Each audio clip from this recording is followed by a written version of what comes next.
Chairman of the Board of Governors of the Lawrence School, Lovedale, Mr. Baswan, Headmistress, Mrs. Sangeeta Chima, members of the Board of Governors, all Laurentians, especially the Golden Boys of the class of 1960, boys and girls of the class of 1962 with their natty scarves, and the Silver Jubilee class, of course, of 1987, parents, members of the faculty, distinguished guests, and not least, all the young Laurentians of our wonderful school present here today in this large hall.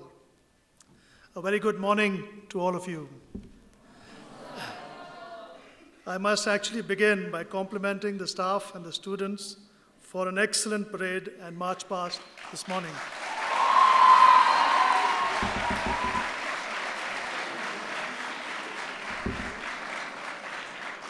I was indeed most impressed with the smart turnout and drill, and believe me, it is not easy to impress an admiral in this regard.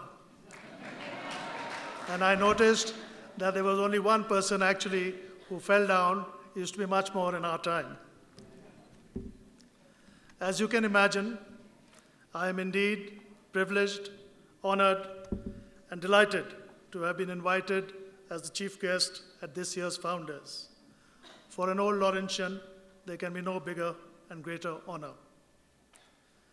It is difficult to believe that over 4 decades have actually flown by since I was sitting in this very hall as a student, hoping that the chief guest would neither pontificate nor make a long and boring speech.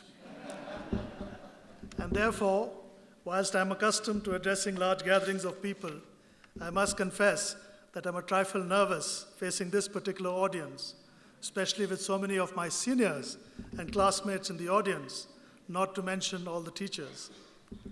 Brevity is therefore clearly a good option, and I will try and keep this short. Since now I'm a very old Laurentian, it would be in order for me to share with you my journey since leaving school, as well and try and highlight a few perspectives which I believe may be of interest to the young Laurentians sitting before me, all of whom will shortly embark on life's great adventure.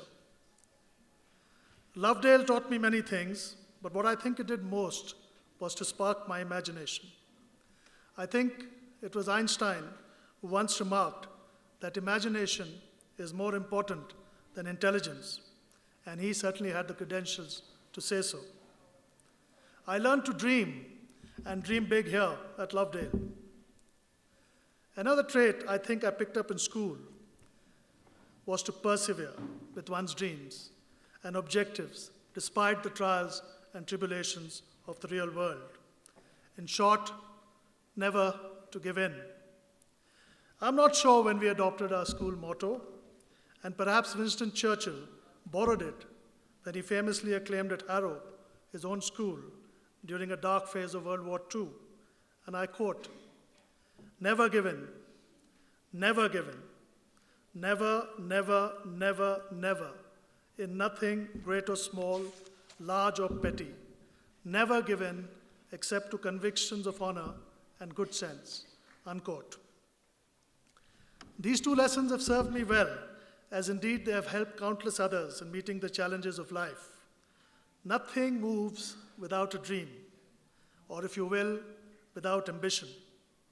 Ambition, which has unfortunately acquired a negative connotation because it sometimes translates into obtaining your objectives at all costs and without any principles, is nonetheless a fundamental trait which you must all develop. It is not just being about driven or being possessed or even about endless hard work.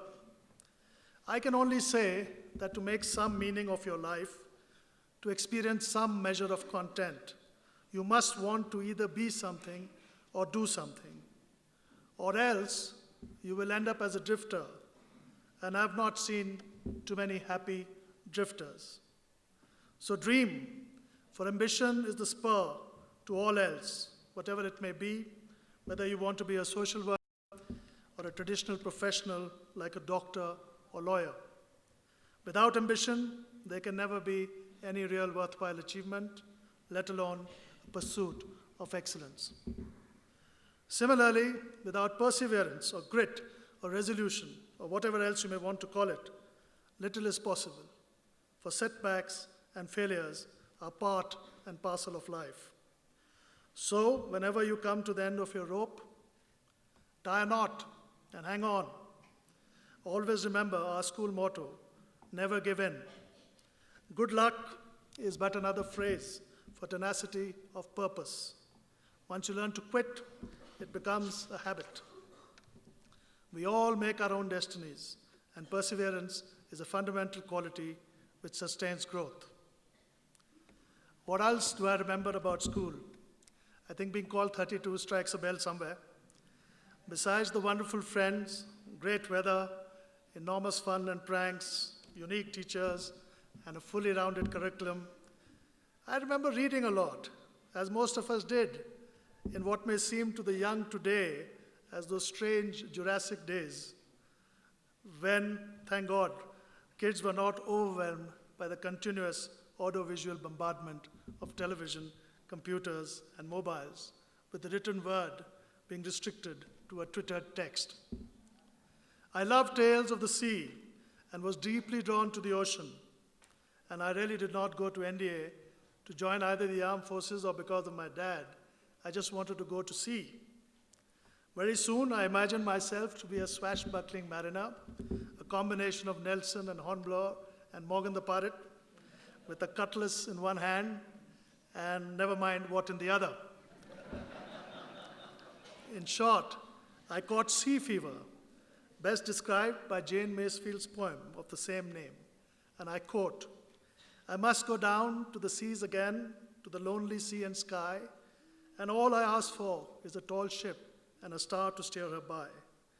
I must go down to the seas again, for the call of the running tide is a clear call and a wild call that cannot be denied." And of course, there was parallelly also the call to arms, brought about by my fevered imagination being exposed to books and movies of World War I and World War II, which were then still fresh in human memory.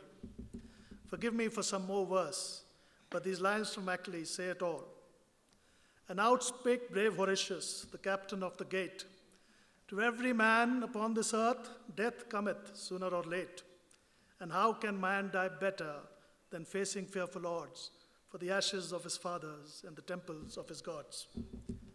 So swept by the romance of it all and foregoing a scholarship to some higher temple of learning abroad, I fetched up at the National Defense Academy as a Navy cadet just 6 months after leaving school, and have since enjoyed every bit of my 40 years in uniform. It has been a roller coaster adventure, sailing the 7 seas, commanding wonderful warships, including, as you heard, the carrier, as well as the Western Fleet, the sword arm of the Indian Navy, besides many truly wonderful experiences that the Navy afforded me. And as they say, join the Navy and see the world. And having officially visited over 50 countries, I must say the recruiting slogan is spot on. I've spoken about 2 traits that Lovedale nurtured in me.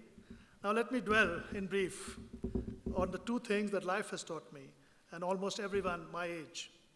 First and foremost, don't waste time. And second, don't lose the natural curiosity and thirst for knowledge that we're all born with. Carpe diem, or seize the day, is the best advice anyone can give you. The worst thing you can really do without doing anything is just that, wasting time. Time is free, but it is priceless. Time waits for no one, and those of us who waste it always live later with the eternal regret of missed opportunities and experiences. Everyone realizes this sooner or later, but often when it is too late and the bird of time has already flown away and won't come back. As Shakespeare said, there is a tide in the affairs of men which, taken at the flood, leads on to opportunity. Omitted, all of life is bound in the shallows and in miseries. So don't procrastinate. Get on with whatever you have to do. Every minute is always the right time to start living the life you have imagined. You must fill the unforgiving minute with 60 seconds worth of distance run. The second quality which leads not only to success, but in my view to happiness, is the spirit of inquiry. The pursuit of knowledge and truth is the most satisfying experience of all. To my mind, complete in itself and delinked from wealth or poverty, success or failure, and even health or illness. I'm not talking about the detailed knowledge or learning about one's profession, such as medicine or engineering or architecture, but the pursuit of general knowledge, often loosely termed as the humanities, which includes not only the philosophies and the histories and geographies, arts, music, and literature of mankind, but also an awareness about everything, such as what we know about our universe, or cosmology, about our planet, or geology, about living creatures, or biology, about man, or anthropology, not to mention archaeology, anatomy, astronomy, and I could carry on endlessly. It's even great fun to know all your wines and cheeses, your flowers and trees, the stock market, and even the races.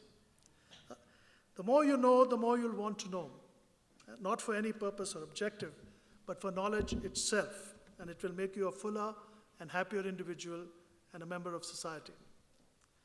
Alfred Lord Tennyson has best described this in his longing for knowledge which is actually present in all of us in his poem Ulysses, and I quote a part. I am a part of all that I have known, yet all experience is an arch where through glimmers that untraveled world whose margin fades forever and forever as I move. How dull it is to pause, to make an end, to rust unburnished, not to shine in use, as though to breathe were life. Life piled on life, but not enough, and of one to me little remains, and while it were for me to store and hoard myself, while this grey spirit, yearning in desire, to follow knowledge like a sinking star beyond the utmost bound of human thought. Well, I promise to keep it brief, and therefore the only other thing I'd like to mention is enjoy this wonderful school of ours. You can't get a better place and a better time. It really is wonderful. Make good friends, and remember it's not only the academics, but the whole experience here at Lovedale, which will doubtless be the strong foundation for all of you. I would like to conclude by congratulating all faculty and students for keeping the spirit, the traditions, and the value systems of this very fine institution not only alive, but also for continually trying to excel in all spheres, as you indeed have, and is so evident to an old boy like me. I also wish to again congratulate all the prize winners today for pursuing their dreams and their perseverance. Thank you for hearing me out. I trust you're not more than mildly sedated. Good luck to you all. Jai Hind.